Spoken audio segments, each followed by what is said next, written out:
అందరికీ నమస్తే అండి. వైఎస్ఆర్ కాంగ్రెస్ పార్టీ, తెలుగుదేశం పార్టీ రెండు కూడా సాంప్రదాయబద్ధమైన పార్టీలే.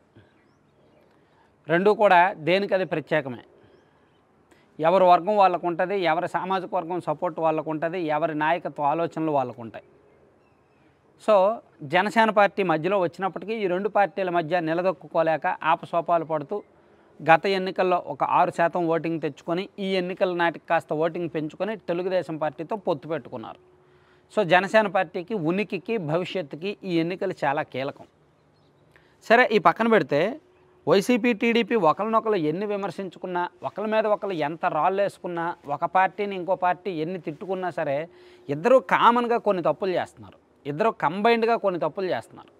అందులో మొదటిది రాజకీయానికి అత్యంత దరిద్రమైనది డిపాజిట్ల సేకరణ. డిపాజిట్ల సేకరణ గతంలో ఎక్కడైనా ఉందా? సీటు కావాలంటే గతంలో ప్రొఫైల్ అడిగేవాళ్ళు. ఏం బాబు నువ్వేం చదువుకున్నావు, ఎక్కడ చదువుకున్నావు, నీ సర్వీస్ కెపాసిటీ ఎంత, నీ ఫైనాన్షియల్ కెపాసిటీ ఎంత, కేవలం అతని సర్వీస్ ఏంటి, అలాగే అతని ఫైనాన్షియల్ కెపాసిటీ ఏంటి అనేది మాత్రమే చూసేవాళ్ళు.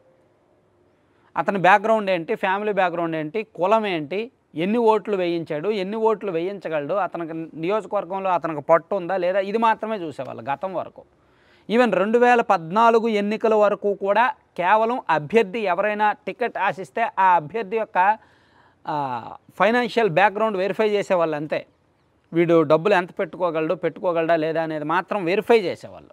అంతకుమించి ఇంకా డిపాజిట్ తీసుకునేవాళ్ళు కాదు. కానీ ఈ 2019 ఎన్నికల్లో ప్లస్ ఇప్పుడు డిపాజిట్లు తీసుకునే సంస్కృతి వచ్చింది.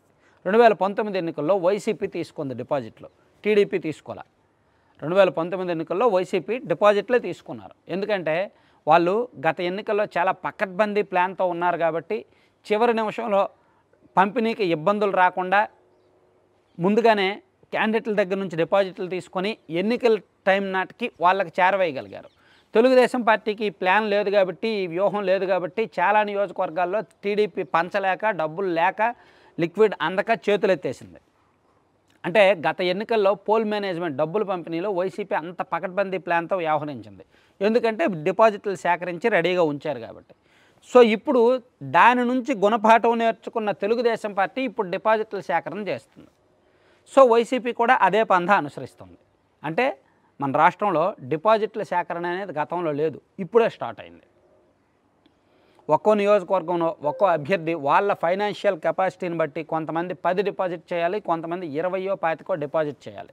అలా డిపాజిట్ చేస్తే టికెట్ కన్ఫర్మ్ చేస్తున్నారు, లేని పక్షంలో హోల్డ్లో పెడుతున్నారు.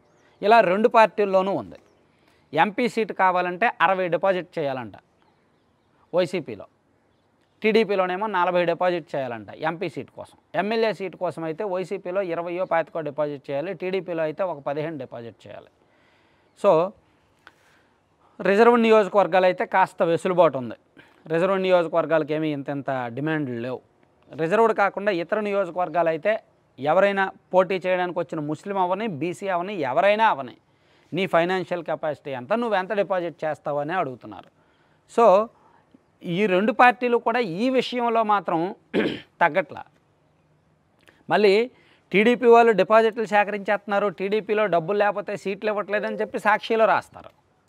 వైసీపీలో డిపాజిట్లు సేకరించేస్తున్నారు, వైసీపీలో అసలు డబ్బులు లేకపోతే సీట్లు ఇవ్వట్లేదు, సీట్లన్నీ కూడా డబ్బులను చూసేస్తున్నారని చెప్పి ఆంధ్రజ్యోతిలో రాస్తారు. కానీ ఇద్దరు చేస్తున్నది అదే పని.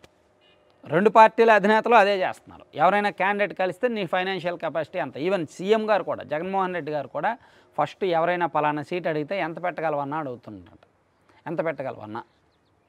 ఈవెన్ టీడీపీలో కూడా అంతే, నీ కెపాసిటీ ఎంత, ఆస్తులు ఎంత ఉన్నాయి, ఎంత ఖర్చు పెడతావు. సో రెండు పార్టీల్లో కూడా ఇదే తతంగం నడుస్తుంది. మరి ఈ డిపాజిట్ల సేకరణ మంచిదా కాదా? యాక్చువల్లీ వాళ్ళ పార్టీల వెర్షన్ ఏంటి, ఎన్నికల టైంలో అభ్యర్థులు పంపిణీలకి దానికి దీనికి ఇబ్బందులు పడుతున్నారు, సో ఆ ఇబ్బందులు లేకుండా మేమే వాళ్ళ తరపున పంప్ చేయడానికి లేదా మేనేజ్మెంట్ చేయడానికి, ఖర్చు పెట్టడానికి ఈ డిపాజిట్లు ఉపయోగపడతాయి, ఇవన్నీ వాళ్ళ డబ్బులే మా దగ్గర ఉంటాయి అంతే, ఇదేమి మేము తీసుకోవడానికి కాదు కదా అనేది పార్టీల వాదన.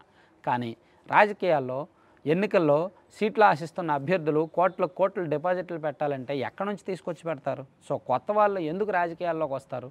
సో ఓన్లీ డబ్బులు ఉంటేనే టికెట్ ఆశిస్తున్నారనమాట. ఇప్పుడు కొత్తగా టికెట్ ఆశిస్తున్న ప్రతి ఒక్కళ్ళు కూడా అన్న నా దగ్గర 30-40 ఉంది అని రెడీ అయ్యారు. సో ఈ విషయంలో రెండు పార్టీలు ఒకటే అయిపోయినాయి. పొలిటికల్ స్కామ్సో లేదంటే ఇంకో స్కామ్సో లేదంటే ఇంకేమైనా బటన్ నొక్కుల్లో లేదంటే పోలవరమో రాజధాని అమరావతి పరిపాలన అవినీతో ఇవన్నీ పక్కన పెట్టేద్దాం. కానీ పార్టీల పరంగా టికెట్ ఇవ్వాలంటే అభ్యర్థుల్ని కన్ఫర్మ్ చేయాలంటే రెండు పార్టీలు చూస్తున్న మొదటి అర్హత ఫైనాన్షియల్ కెపాసిటీ. Thank you.